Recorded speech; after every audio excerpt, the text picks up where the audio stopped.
Welcome back to ವಿ4 motivational channel. ನಮಸ್ಕಾರ ಸ್ನೇಹಿತರೆ.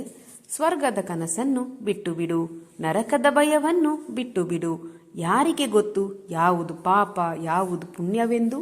ಆದರೆ ಇಷ್ಟನ್ನೇ ನೆನಪಿಟ್ಟುಕೋ, ಯಾರ ಮನಸ್ಸನ್ನು ನೋಯಿಸಬೇಡ, ಸ್ವಾರ್ಥಕ್ಕಾಗಿ ಯಾರಿಗೂ ಕಣ್ಣೀರು ಹಾಕಿಸಬೇಡ.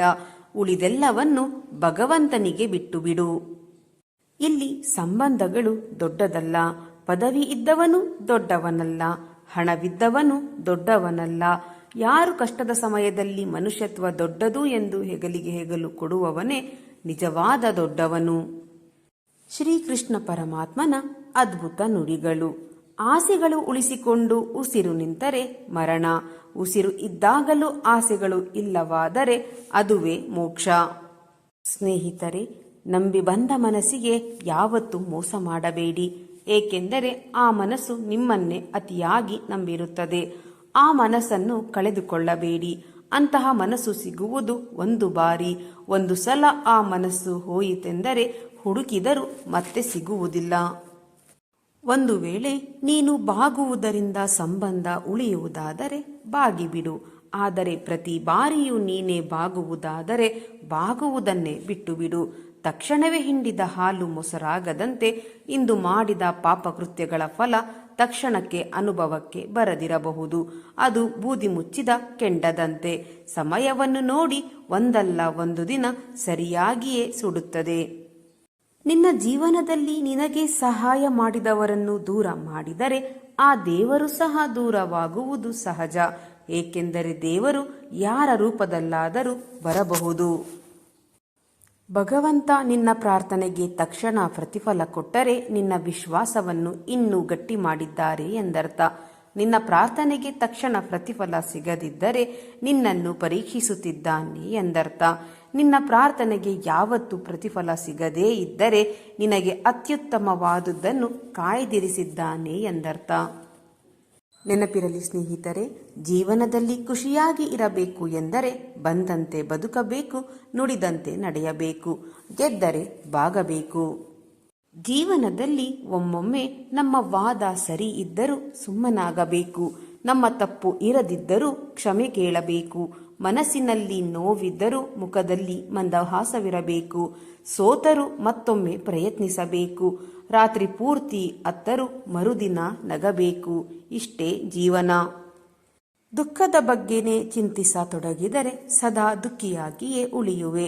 ಸುಖ ಸಂತೋಷಗಳನ್ನು ಧ್ಯಾನಿಸುತ್ತಿದ್ದರೆ ಮುಂದೆ ಸುಖಿಯಾಗುವೆ. ಏಕೆಂದರೆ ಮನಸ್ಸು ಹೆಚ್ಚಾಗಿ ಯಾವುದರ ಬಗ್ಗೆ ಧ್ಯಾನಕ್ಕೆ ಒಳಗಾಗುವುದೋ ಅದೇ ಸಕ್ರಿಯವಾಗುವುದು. ಧ್ಯಾನ ಮತ್ತು ಏಕಾಗ್ರತೆ ಈ ಪ್ರಪಂಚದ ಅತಿ ದೊಡ್ಡ ಸಾಧನ. ಒಬ್ಬ ಶ್ರೀಮಂತ ದೇವರ ಬಳಿ ಹೋಗಿ ಕೇಳಿದನಂತೆ, ಹಣ ಕೊಡುವೆ, ನೆಮ್ಮದಿ ಕೊಡುವೆಯಾ ಎಂದು. ಅದಕ್ಕೆ ದೇವರು, ಅದು ನಿನ್ನೊಳಗೆ ಇದೆ, ಹುಡುಕು ಎಂದನಂತೆ. ನೆಮ್ಮದಿ ಬೇರೆಲ್ಲೂ ಇಲ್ಲ ಸ್ನೇಹಿತರೆ, ನಮ್ಮೊಳಗೆ ಇದೆ.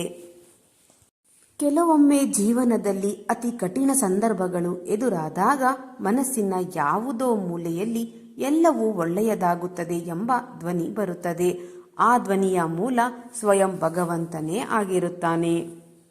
ನಮ್ಮದಲ್ಲದ ತಪ್ಪಿಗೆ ವಾದಿಸುವುದಾಗಲಿ ಸಮರ್ಥನೆ ಕೊಡುವುದರಿಂದಾಗಲಿ ಯಾವ ರೀತಿಯೂ ಪ್ರಯೋಜನವಿಲ್ಲ. ಎಲ್ಲವನ್ನೂ ಸಮಯವೇ ತಿಳಿಸುತ್ತದೆ. ಆ ಸಮಯ ಬರುವವರೆಗೂ ನಾವು ತಾಳ್ಮೆಯಿಂದ ಇರಬೇಕು ಅಷ್ಟೇ. ಕೃತಜ್ಞತೆಯೇ ಇಲ್ಲದ ಮನುಷ್ಯರಿಗೆ ಸಹಾಯ ಮಾಡುವ ಬದಲು ಒಂದು ಗಿಡಕ್ಕೆ ನೀರು ಹಾಕಿ, ಅದು ಜೀವನ ಪೂರ್ತಿ ನಿಮಗೆ ನೆರಳಾಗಿರುತ್ತದೆ. ಒಬ್ಬರ ಬಾಳಲ್ಲಿ ಬೆಳಕು ಆಗದಿದ್ದರೂ ಪರವಾಗಿಲ್ಲ, ಆದರೆ ಇನ್ನೊಬ್ಬರ ಬಾಳಲ್ಲಿ ಕತ್ತಲೆಯನ್ನು ಮೂಡಿಸಬಾರದು. 1000 ಗೋವುಗಳ ಗುಂಪು ಒಂದೇ ಕಡೆ ಇದ್ದರೂ ಕರು ಖಚಿತವಾಗಿ ತನ್ನ ತಾಯಿಯನ್ನು ಹೇಗೆ ಹುಡುಕಿಕೊಂಡು ಹೋಗುತ್ತದೆಯೋ ಹಾಗೆಯೇ ನಾವು ಮಾಡುವ ಒಳ್ಳೆಯದು ಕೆಟ್ಟದ್ದು, ಪಾಪ ಪುಣ್ಯ ಕರ್ಮಫಲಗಳು ಕೂಡ ನಮ್ಮನ್ನೇ ಹುಡುಕಿಕೊಂಡು ಬರುತ್ತವೆ.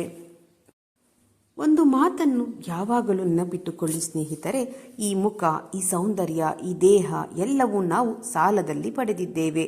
ಸಮಯ ಬಂದಾಗ ಇವುಗಳ ಮಾಲೀಕನಿಗೆ ನಾವು ಎಲ್ಲವನ್ನು ಹಿಂದಿರುಗಿಸಲೇಬೇಕು. ನಮ್ಮ ಬದುಕೆ ಒಂದು ಹೋರಾಟ.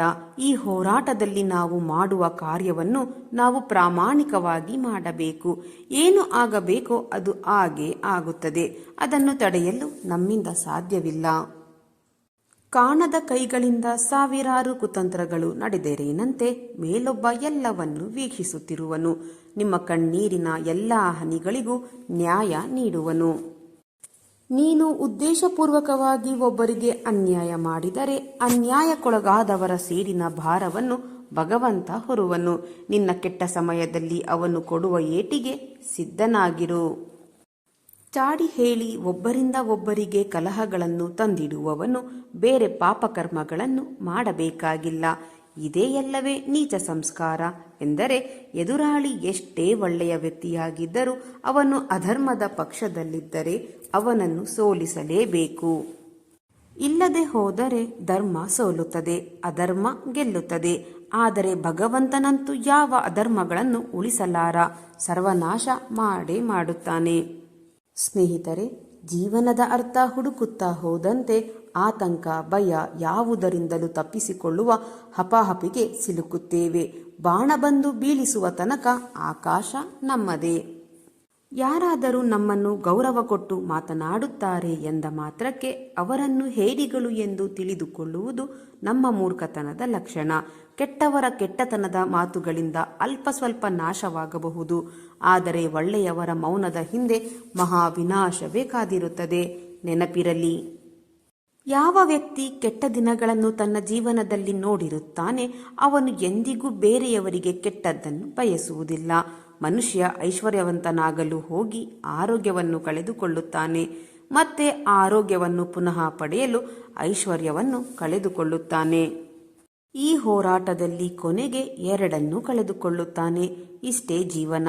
ಸಂಪೂರ್ಣ ಜಗತ್ತನ್ನು ಗೆಲ್ಲಬಹುದು ಸಂಸ್ಕಾರ ಹೊಂದಿದ್ದರೆ, ಗೆದ್ದ ಜಗತ್ತನ್ನು ಕಳೆದುಕೊಳ್ಳಬಹುದು ಅಹಂಕಾರ ಹೊಂದಿದ್ದರೆ.